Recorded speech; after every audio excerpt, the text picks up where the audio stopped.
Okay. Do you want to start? Aside from the occasional bits of chicken in a few dishes, they had been almost exclusively vegetarian in Cannes, which was a pity, said Mara, because nice fresh fish used to come. Now, on the ship, Baba permitted them to have seafood. One day for lunch, they had Baba's favorite, fried fish. He had come to their cabin wearing a sports coat, Western slacks, and a shirt. He took off the coat and sat at the table. Though the Mediterranean was not rough, the ship was rolling slightly, Mara related. We didn't notice Baba's plate move towards the edge of the table. Plop! The plate of fish fell right on Baba's lap and onto the plush carpet. Yeah. Oh, then what a big commotion to clean Baba and pick up the fish. We all rushed to Baba's aid. We wiped his pants and put the fish outside. We poured talcum powder on the spot on the carpet to try to get the smell out and clean it.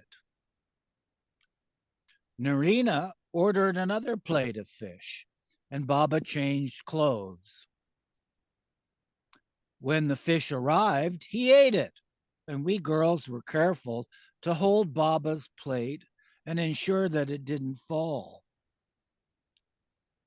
We were concerned that the stewardess would think ill of us. Quote, how silly these Indian people are. Mara was always self-conscious about herself and the other women, making a good impression on strangers, wishing to show that they were educated and well-mannered, especially to Westerners. This led to another incident.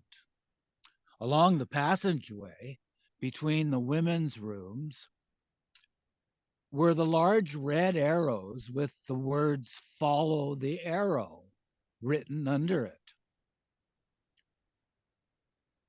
Mara asked about them and was told that in case of emergency, if the ship were ever in trouble and the alarm sounded, one was to follow the arrows to the nearest exit.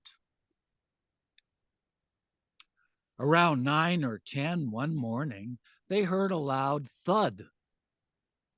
The boat shook and the speed lessened, as if the ship were staggering. Mara became frightened. Any minute they might be called to man the lifeboats, she thought. How could they go in their ordinary clothes? Quickly she opened the cupboard to put on a sari and petticoat, urgently telling the others, get dressed, get dressed. Mani and Khorshid advised her to calm down and not to change clothes just yet.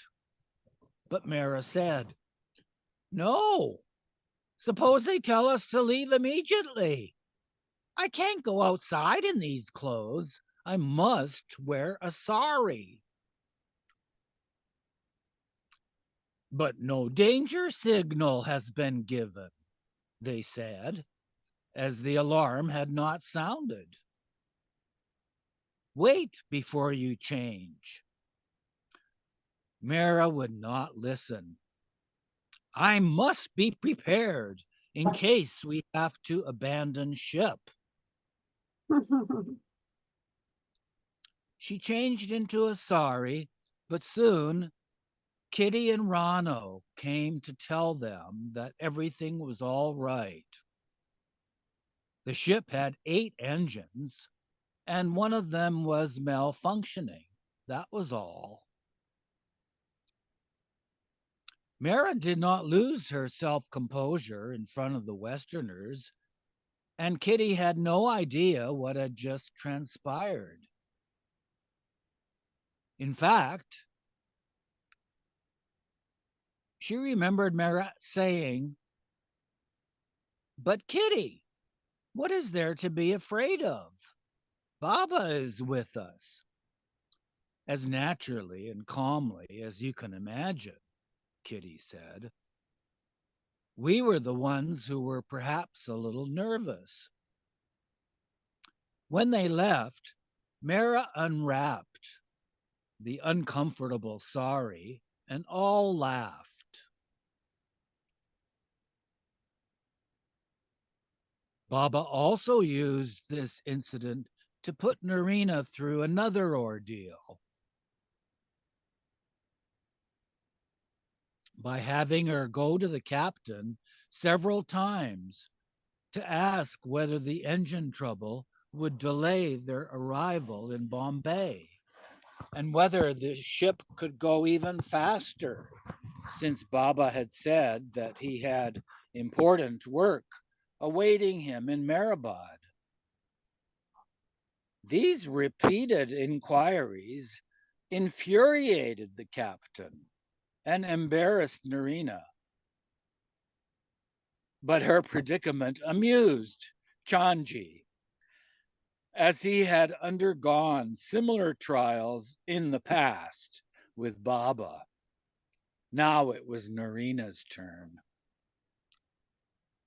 Chanji wrote this account of their voyage. The voyage by the Circassia has been comfortable. The ship was splendid and everything was well arranged. Even some of our very peculiar needs were provided for.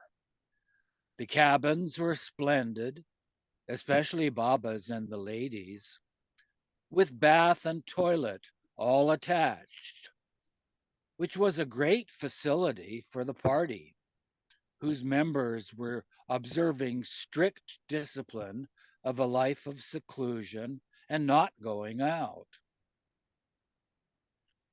The ship's official had also made arrangement for a special barrier for the group of ladies' cabins, where no passenger was allowed that side, so that it was in every way ideal, quite unusual for a big passenger liner like this.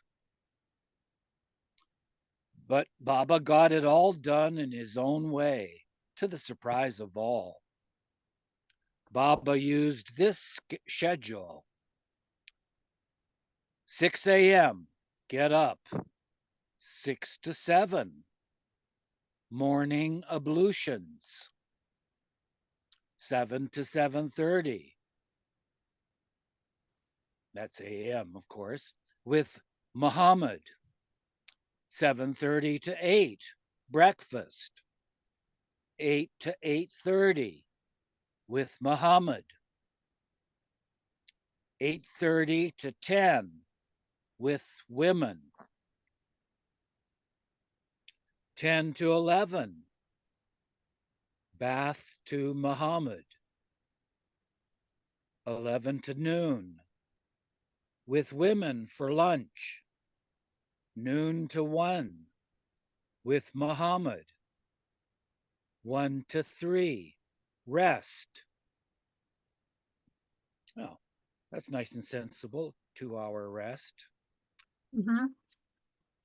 3 to 6, tea with women or on deck for ping pong.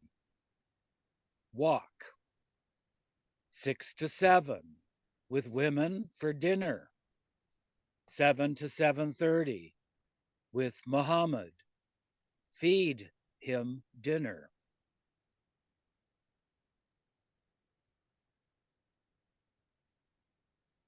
"7:30 to 8:30, with women. 9 p.m. to bed." Chanji's diary continues. Baba spent most of his time with the ladies' group during the day and had his meals with them, so that he could personally direct and supervise their movements and activities on board. Special arrangements were made for female servants only to attend them. No male attendant was permitted to enter that area surrounding the group of cabins. The three ladies of the Western group were also initiated in the life of seclusion that the Indian ladies observed, and they too had orders not to go out or talk to any male. The name of any man had been strictly forbidden to the ladies in seclusion, and the same rule applied to the Western ladies. They were already trained during their stay in Cannes with the Indian ladies of this discipline, which they have gladly accepted, however hard, just to be with Baba. Proof of the master's ways in compelling them to accept this life quite foreign to them.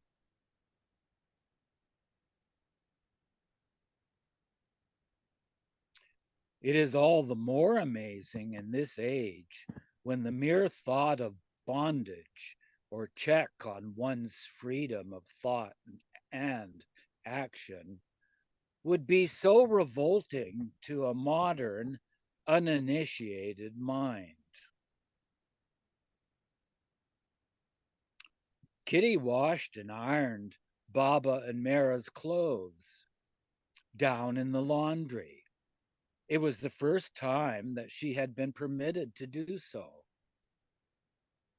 As she was ironing Mara's things, Baba appeared and told me to be very careful and not to let even the shadow of a man cross the ironing board as I ironed. When Baba was not with them during the day, the women had fun watching the Western women passengers through their cabin window. They enjoyed seeing some of them sunbathing in bathing suits and others holding parasols out for a stroll. They looked very picturesque to me, Mara said. But always either Kitty or Rano was to be on guard. We were stationed outside the porthole to make sure no one peeked in, Kitty recalled. At times, Mara and the others were even permitted to sit on the deck. Rano arranged seats for them on deck A, where they watched the ocean or knitted, the way Irene had taught them.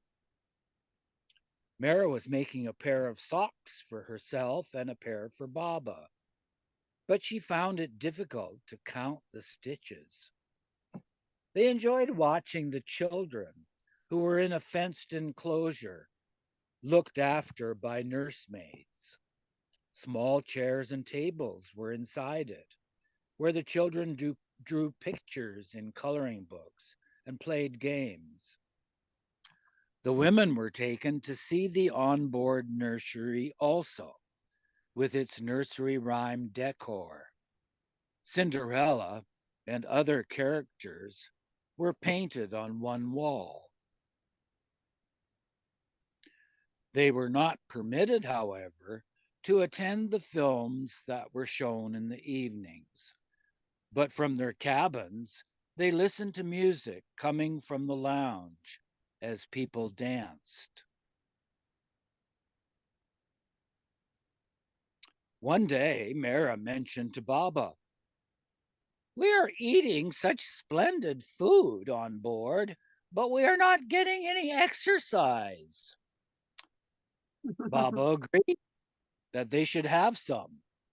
He told Narina to bring the gymnasium key from the captain, which she did. With Kitty and Ronno on either side of Mehera, they went there at 2 every afternoon when no one else was around. Baba came too. The gym had all sorts of workout devices: a ladder with steps to climb, a punching bag, a sawhorse,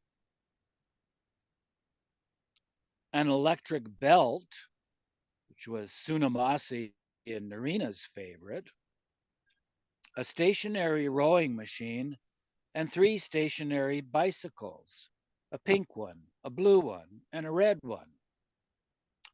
Baba got on one bicycle and told Mehera to get on another. They raced to see who could go the furthest distance. Baba always won, of course. So, 3 stationary bicycles, a pink one, a blue one, and a red one. Baba got on one bicycle and told Mehera to get on another. They raced to see who could go the furthest distance. Oh, there must be some kind of um, gauge Yeah. to say you've pedaled a mile or two. Anyway, Mhm. Baba always won, of course. The whole room was going mad, Mehera said, as everyone rushed here and there. Baba told us to try everything before our time was over. We stayed for maybe half an hour, each taking turns on the different equipment, which gave them an even better appetite for the excellent food. Christmas was celebrated by the passengers a month early, on Thursday, 18 November. Special shows were arranged at the cinema that day, but Baba did not attend, nor did he permit the women to go. I guess it's images of men would be on the screen, huh, Tina? Yeah. Norina asked whether they could have turkey for dinner, and Baba allowed it.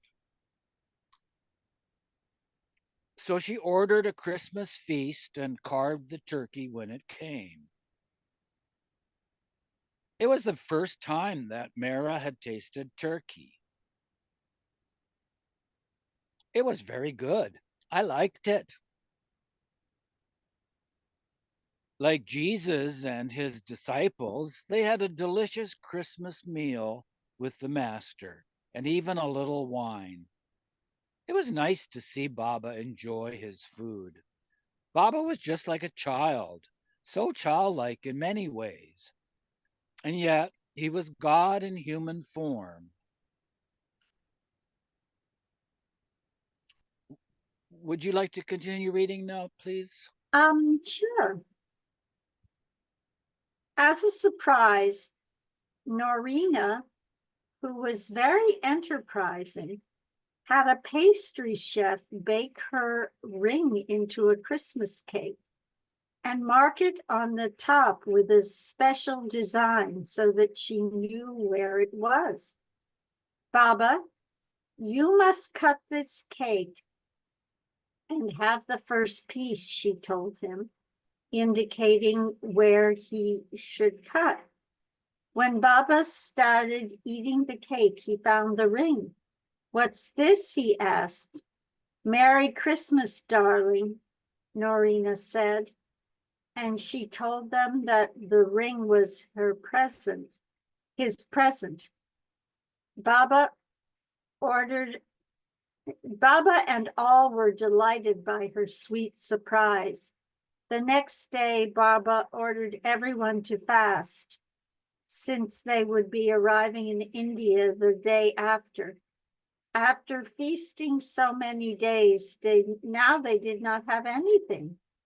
The stewardess was perplexed. You're not going to order anything? She asked in astonishment. Don't you even want some orange juice or prune juice? But they declined. On November 20th, the Circassia docked in Bombay on time, and Padri met them. Baba with the Eastern women and men proceeded directly to Meherabad, while Padri took Norina, Kitty, and Rano to Pune to visit Chirimai and give them a quick one-day tour of significant places connected with Baba. Padri drove them to Meherabad that same night, and their stay on the hill began. I'm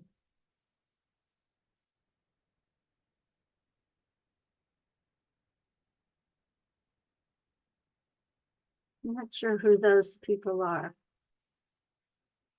Doesn't identify.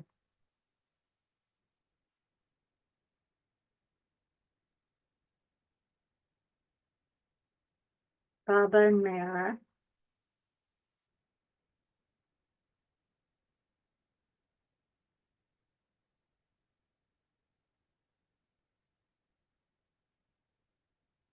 Says Baba Mehera Khorshid behind Naja, Mani, Rano, Walu, above Naja bending while Anita holding the jacket.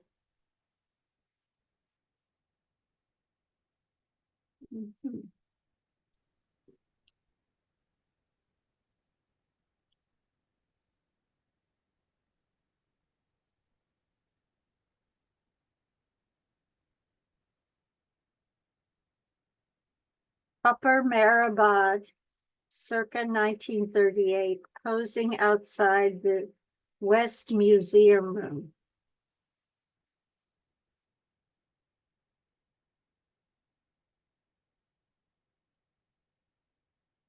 So this chapter is called Newcomers. Mehera and the other Eastern women settled back into the east room of the water tank building on Meherabad Hill, and the Western women, Norina, Kitty, Rano, and Walu, occupied the West Museum room. After the Western style comforts of Nasik and the luxury of Khan, the new members found the ashram now had only 3 beds and 3 chairs and 1 cracked mirror in the stone-walled room with no windows. A Tata passage was erected on their side of the water tank, as well as from their room to the kitchen.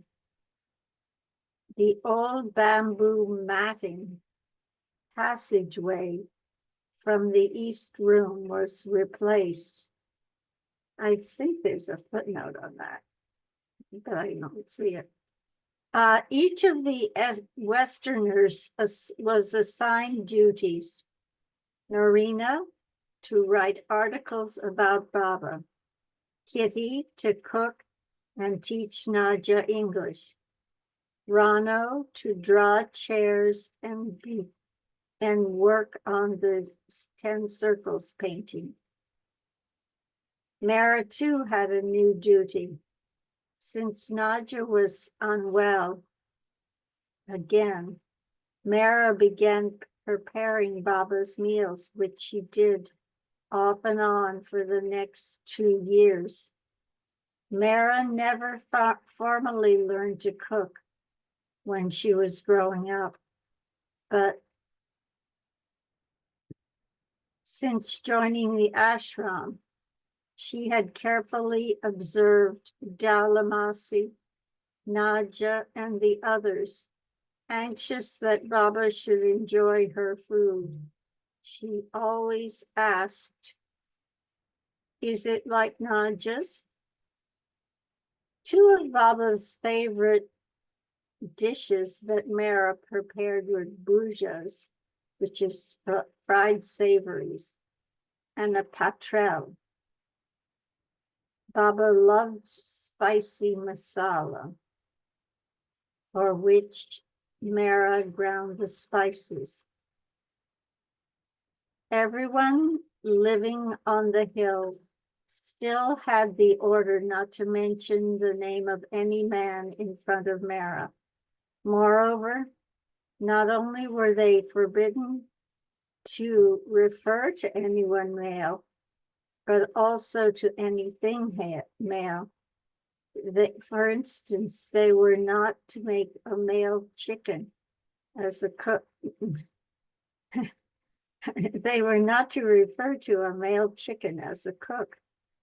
I don't know why that should be. How would they? Oh, for instance, they were not to refer to a male chicken as a cock. Furthermore, any names of Western women who went down the hill were not to mention the names of any other women, Mandali, in front of the men. As far as the men were concerned, Mehera and the Eastern women were not the only insiders, but also the invisibles, and referred to as such. Baba explained that it was necessary for him to keep Mehera strictly secluded for his own inner work. Baba also continued his inner work with Mohammed and the others in the Mad and Must ashram in Lower Meherabad. He bathed and fed them, as well as cleaning their toilets, which is especially important to him. He went down the whole hill at 7:30 a.m. each day and returned up the hill between 12 and 1. But there were outings, and other new faces began to appear on the hill. They went to a picnic in Happy Valley near Meherazad with Mehera's. Maybe the sidebars would be a good time to Yeah, read now. I know. A broad green leaf of petrel is coated with chickpea flour batter, rolled, steamed, and fried. Although in later years, Naja cooked mutton and fish for Baba, Mehera never attempted it. And then the other sidebar. Later, after the woman Mandali left Meherabad, both Tata passageways were rotted and were eaten by termites. Oh, God. Well, And that took that. yeah. And this says a bed was also, hold on.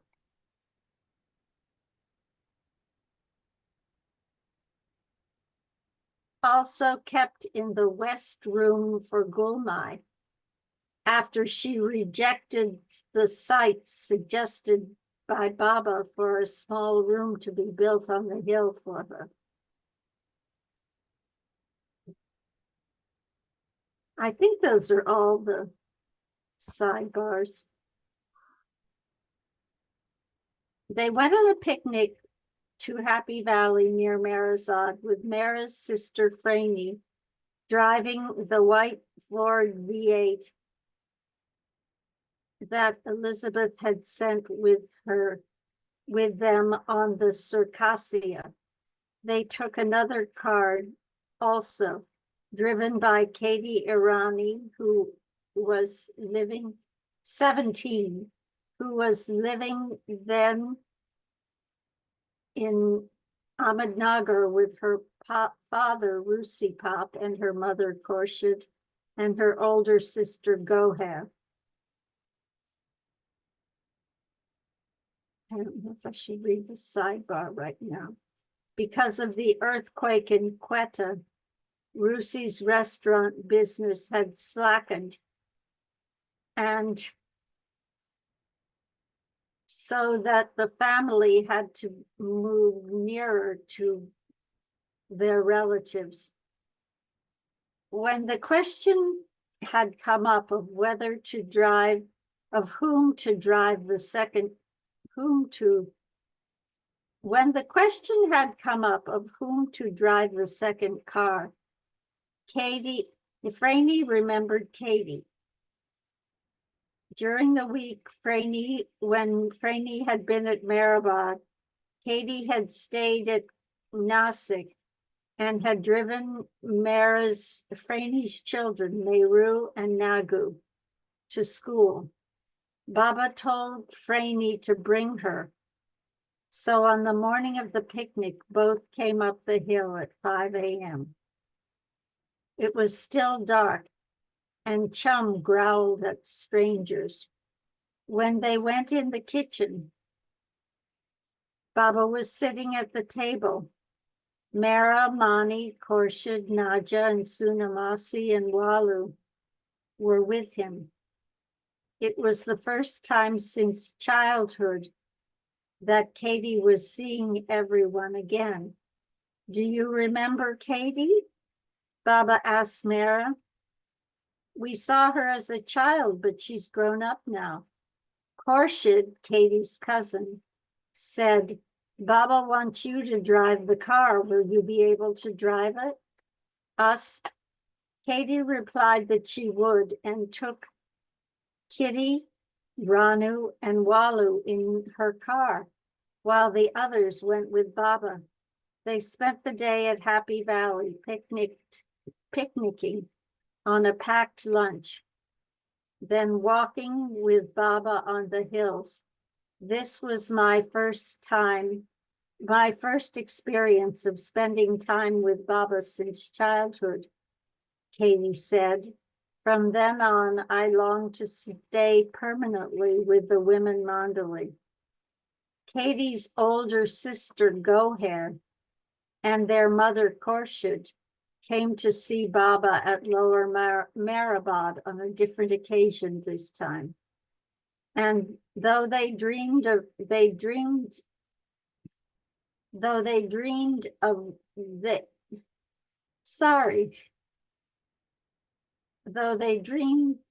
did not go up the hill to visit the woman. As a child, Goher had dreamed of becoming a doctor. Pretending she was a doctor was her favorite pastime. Recently, a young man she was fond of had asked her to marry him. Goher wanted to get married, said she was interested in a career also. In Meherabad, they consulted Baba about this, and Baba said marriage was not for her. There was another problem. Her parents did not want to send her to medical school. Due to financial constraints, they wished to educate the boys in the family. They wished Goher to get married and discontinue her education. Baba told Goher's mother not to worry. He would pay for Goher's education. She must become a doctor. She must do her MBBS medical degree. It is important for my future work. I need her. So Goher was sent to live with Nairoji Dadachanji's family in Bombay, where she entered medical school. She met Nairoji's three daughters, Arnavas, Rhoda, and Nargish, and their younger brothers. But when Goher first arrived, she felt like a total stranger. I was nervous, she remembered, but I immediately was taken in as one of the family. I had never received such love, even from my own mother. And the sidebar says, the Dadachanjis had come to Baba in Nasik when Nairoji was an engineer supervising the construction of the Circle Cinema. Bakamai, Nairoji's wife, would deny the best food and give it to me because I was sent by Baba. During their Christmas holidays, Franie's daughter, Meru and Nagu, stayed with their paternal grandmother, Gulmai, at Kushru quarters. They too were permitted to visit Baba on the hill. Meru recalled that it was the first time she had seen Mehera and the other women since the women Mandali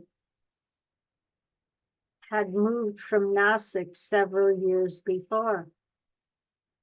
A photo of Meru and her sister with Baba was taken by the gate leading to Baba's cabin. Kitty's duties included corresponding with a few of the close followers in Europe, such as Kimco, Don, William Donkin, and the Backetts. On 8 December 1937, she wrote to Don, "Not only does Baba interest himself in the smallest detail of our life, its health, its food, its general activities, but also the whole management up here is also in Baba's hands. Every detail on the domestic side he plans and arranges." Baba told this interesting fact the other day, that all four great avatars were embodied in the present avataric period, that the Buddha, with his poise, peace, calm exterior, and renunciation, is present in all avatars, whether it shows externally or not. Today, however, the work of the avatar has to be active. He is Mohammed in his strict discipline with the men, Krishna with his life up here with the women's group, Jesus in his work with the madmen, musts, washing them, feeding them, healing them, etc., at the dispensary. Baba had not forgotten Irene Bello in Switzerland, and he instructed Kitty to write her regularly. He was especially anxious to have Irene join the group in India, perhaps because, as Margaret speculated later, he needed someone in Switzerland to serve as a link. The following during the upcoming war. The following is an excerpt from one of Kitty's letters to Irene. January 20th, 1938, from Ahmednagar. "You would love it here because you love the country, birds and flowers.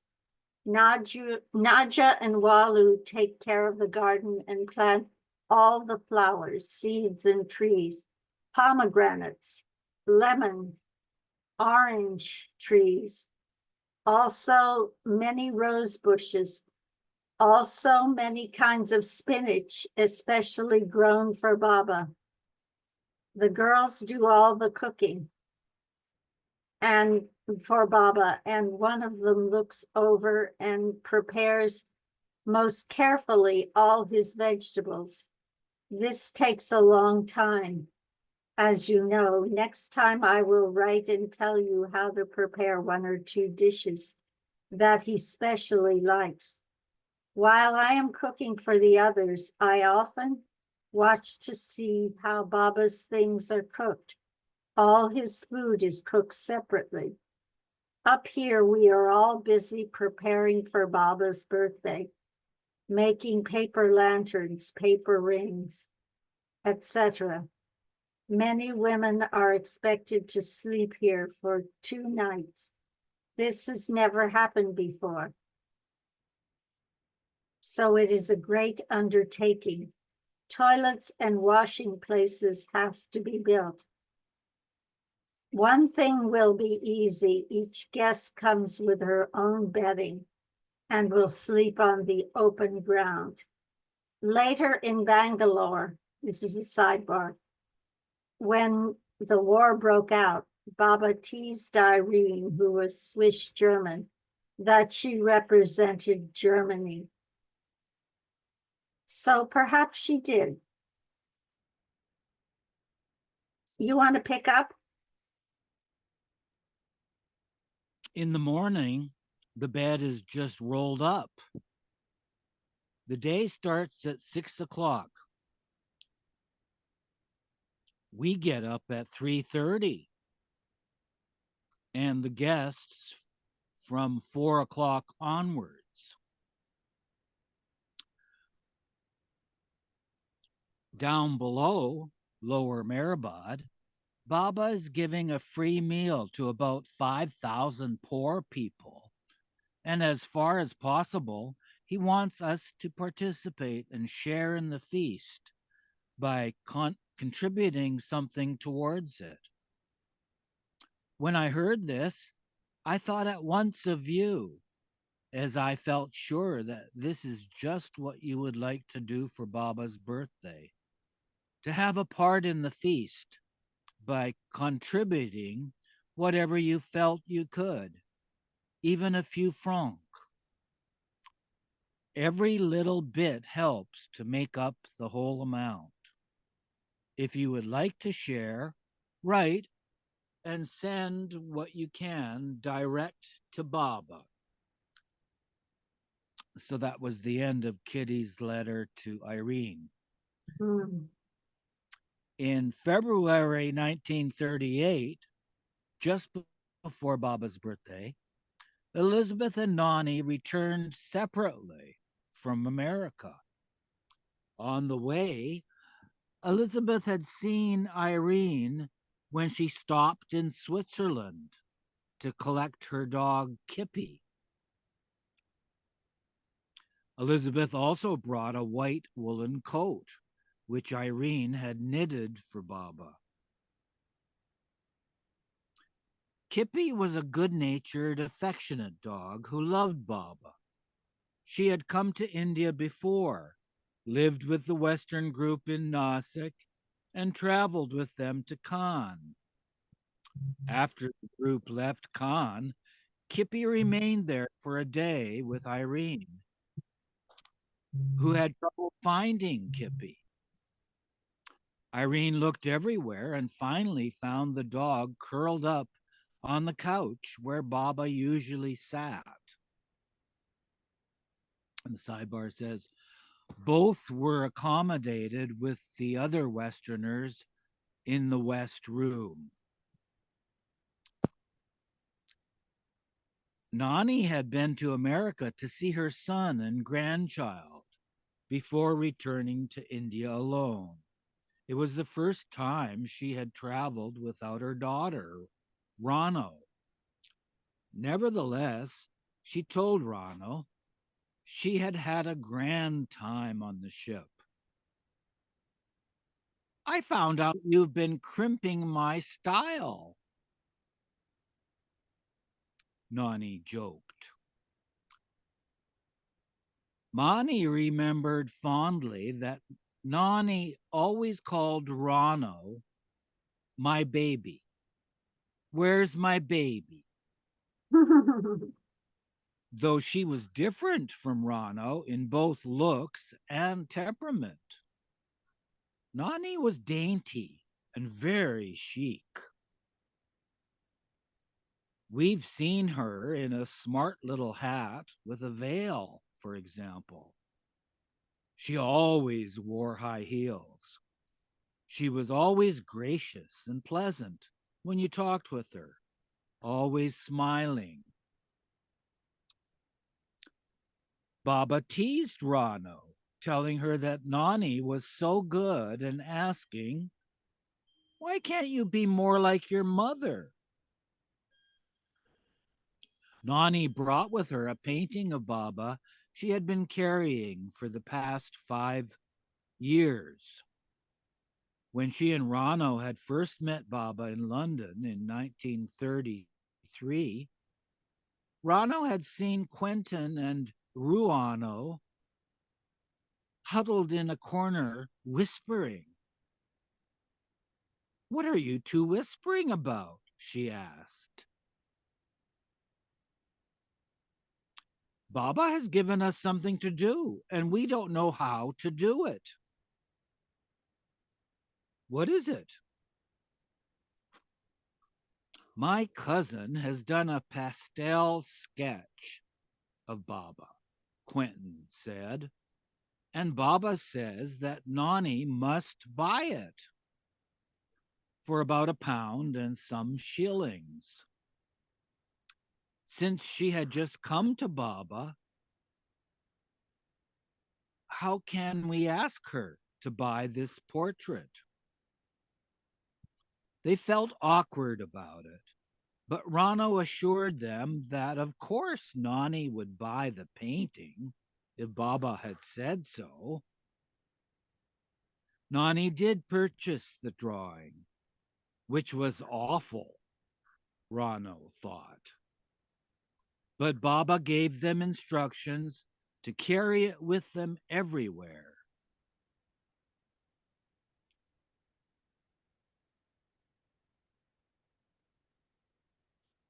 Baba gave them instructions to carry it with them everywhere and to put it up in their room wherever they went.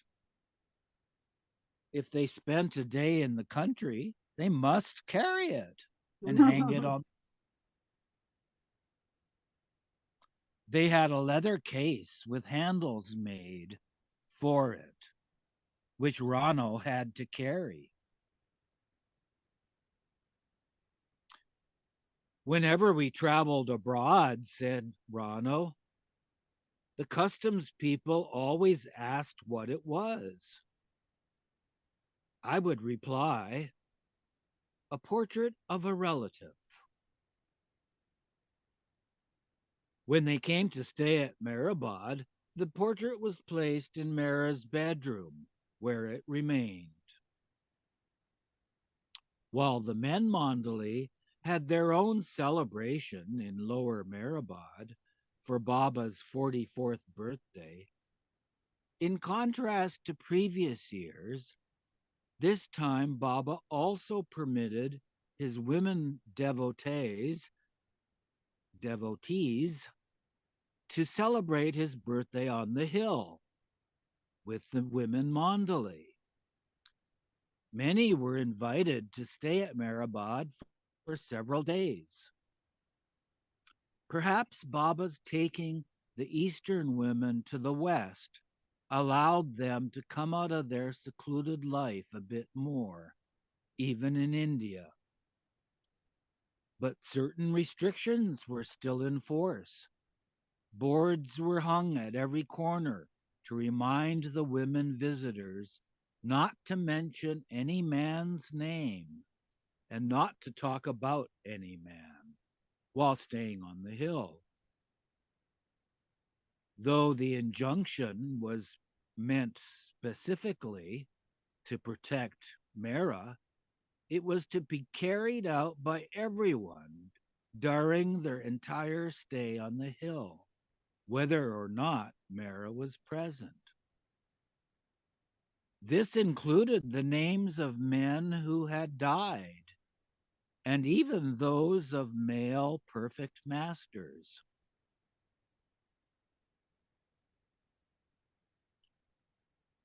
For many of those invited, it was their first opportunity to meet Mehra and the other women Mandalay, and to meet each other. The Jesawala family from Nagpur had not attended the Nasik birthday the previous year because two of the children had measles. Papa Jessawala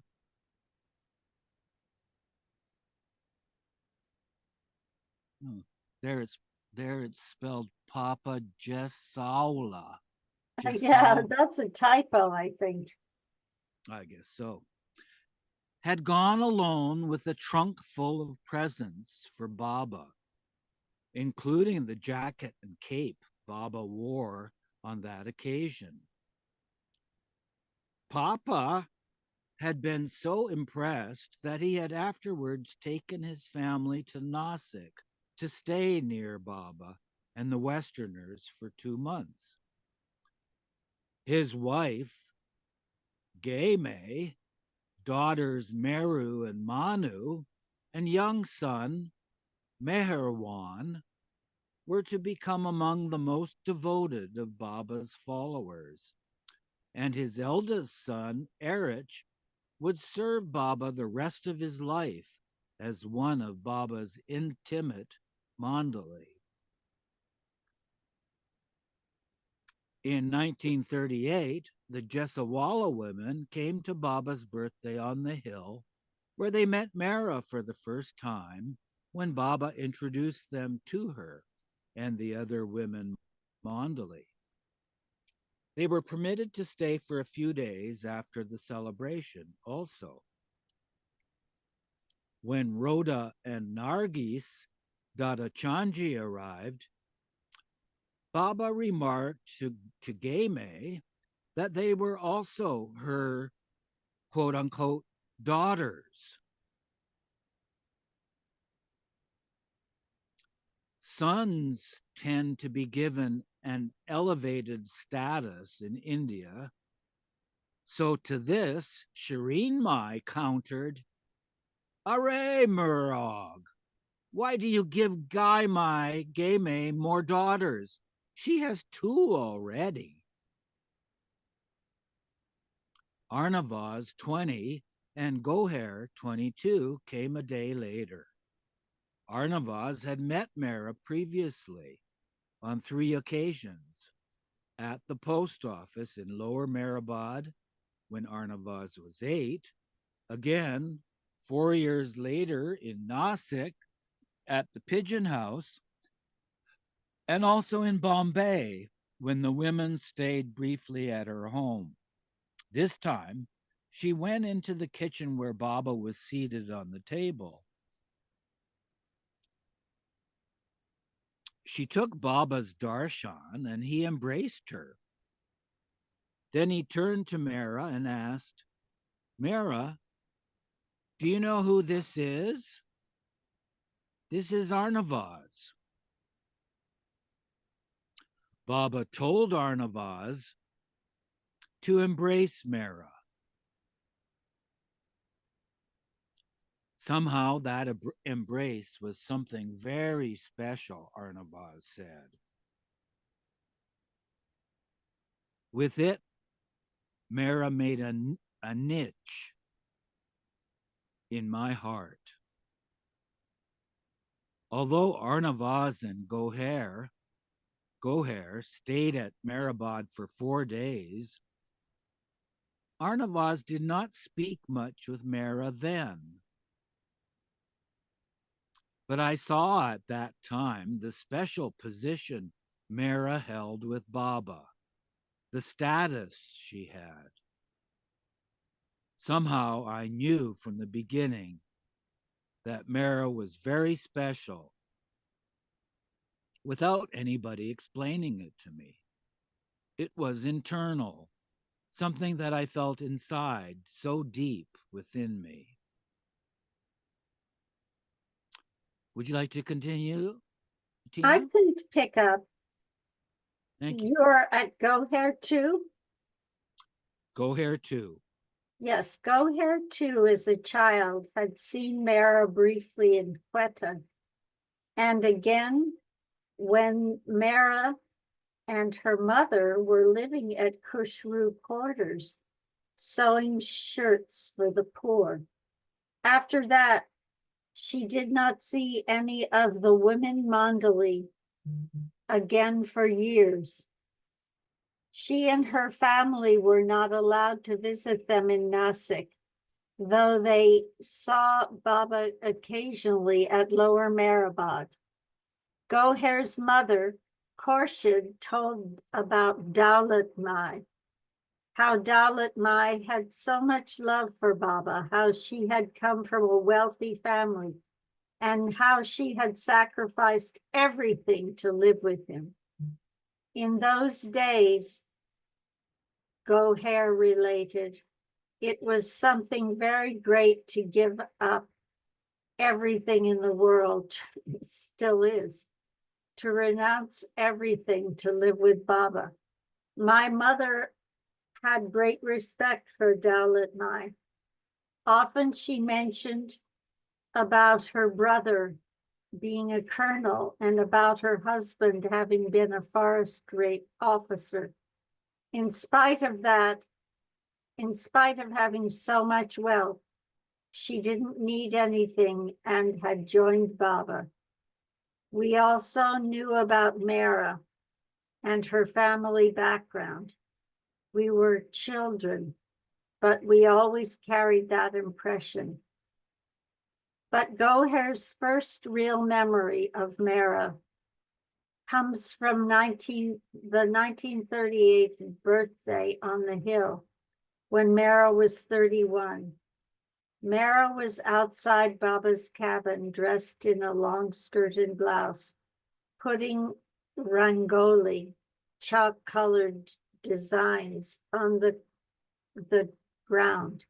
She had just washed her hair. She had lovely, beautiful long hair. Standing there, she looked very beautiful. I always admired her. I had a natural attraction to her, but Mehera was very shy in those days. She talked to you if you went up to her, but she used to be so busy. So many other people who had wanted to come and speak with her. But what little opportunity we had, we did talk to her. In the early times, Baba didn't say Mehera was special, but by the time I went to Meherabad in 1938, I had heard all about her. What I had observed during my short stay reinforced what I had heard about Mehera's special role. During the visit, I saw Mehera serving food to Baba, sitting by his side when he was on his gadi. Baba always showed more affection toward her, more natural consideration for her. Their relationship seemed to be so natural. Alu Kambata, a young woman doctor from Bombay, met Mehera for the first time as well. She said about 200 women were present, but as soon as I spotted the women Mandali, I felt they were different. I didn't know then that they were Mandali. I had heard many things about Mehera from Arnavas, but I had never seen her. I think that's a good place to stop. What do you Perfect. think? Yeah, that's perfect. Yeah. So top 397. 397. Thanks for scrolling. Sure.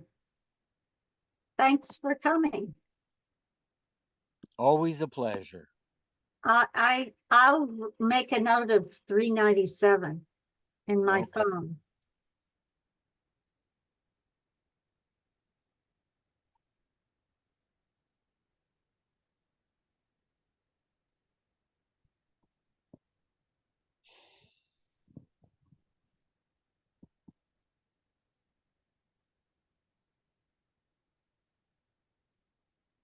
397. Okay, thanks again, Eugene. And you're welcome. Thank you. See you Bye-bye. next. Bye-bye.